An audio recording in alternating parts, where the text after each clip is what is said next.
Halo semuanya, selamat siang. Terima kasih sudah datang tepat waktu.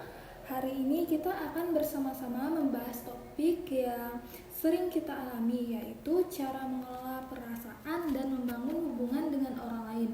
Kegiatan ini bersifat rahasia dan saling menghargai ya. Ya Ibu. Baik Bu, saya mengerti.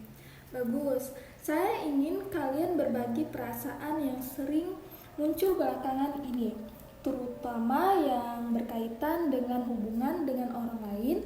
Siapa yang ingin duluan? Saya Ibu. Nah baik Ibu, akhir-akhir ini saya sering kesal sama teman kos saya. Nah kadang hal kecil saja bisa bikin saya marah, tetapi saya nggak tahu kenapa setelah marah saya merasa bersalah begitu Ibu. Bagaimana Ibu? Jadi kamu merasa marah karena hal kecil, lalu ada rasa bersalah setelahnya. Bisa kamu ceritakan apa yang biasanya bikin kamu marah? Baik begini Ibu, kadang dia ngomong seenaknya kayak nggak peduli, dan juga tetapi saya juga sadar mungkin saya terlalu sensitif seperti itu Ibu. Sepertinya ada perasaan bertantangan di sana ya, antara keinginan untuk diperhatikan dan rasa takut dianggap terlalu berlebihan ya. Walaupun saya nggak sepenuhnya setuju, tapi saya juga merasa begitu Ibu. Baik, bagaimana dengan kamu Melin? Saya hampir mirip Bu. Saya sering merasa orang lain nggak suka sama saya. Kalau ada teman saya yang tiba-tiba diam, saya langsung berpikir saya salah. Kamu merasa cemas kalau orang lain bersikap berbeda terhadapmu, seolah-olah kamu disalahkan, begitu? Iya Bu, saya jadi sering menjauh biar nggak salah bicara. Dalam pendekatan psikodinamika, kita percaya bahwa cara kita bertindak sekarang bisa dipengaruhi oleh pengalaman dulu, bahkan yang kita tidak sadari. Dita, dulu ketika kamu kecil, apakah kamu sering merasa tidak didengarkan atau diremehkan? Iya Ibu, dulu orang tua saya ini sering sibuk kalau saya ngomong sesuatu kadang itu tidak diperdulikan atau dihiraukan seperti itu Ibu. Jadi kamu belajar bahwa kalau mau didengar, kamu harus ditunjukkan perasaan yang kuat seperti marah. Iya Ibu, mungkin begitu Ibu. Gimana dengan kamu, Melin? Pernah ada pengalaman dulu yang bikin kamu takut ditolak?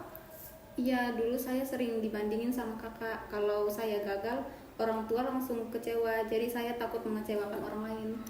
Itu yang membuat kamu sekarang sensitif terhadap perubahan sikap orang. Ada rasa takut ditolak yang berasal dari masalah kecil.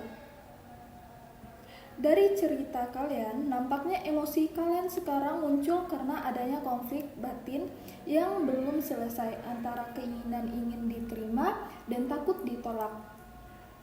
Jadi marah saya bukan hanya karena ke teman kos, tapi juga karena dulu sering merasa tidak didengar seperti itu Ibu.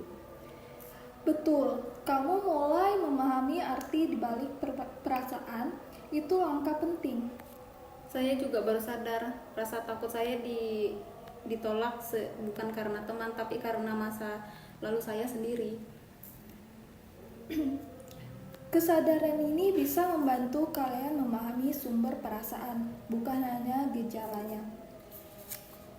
Jadi kemarahan saya bukan hanya karena teman kos, tapi karena dulu saya sering merasa tidak didengarkan ya. Betul. Mulai memahami arti dibalik perasaanmu, itu langkah penting. Saya juga baru sadar rasa takut saya ditolak bukan karena teman, tapi karena masa lalu saya sendiri. Kesadaran ini bisa membantu kalian memahami sumber perasaan, bukan hanya gejalanya. Sebelum kita akhiri sesi ini, apa yang kalian pelajari tentang diri kalian sendiri hari ini? Saya belajar kalau kemarahan saya ternyata bersalah dari kebutuhan untuk didengarkan seperti itu Ibu.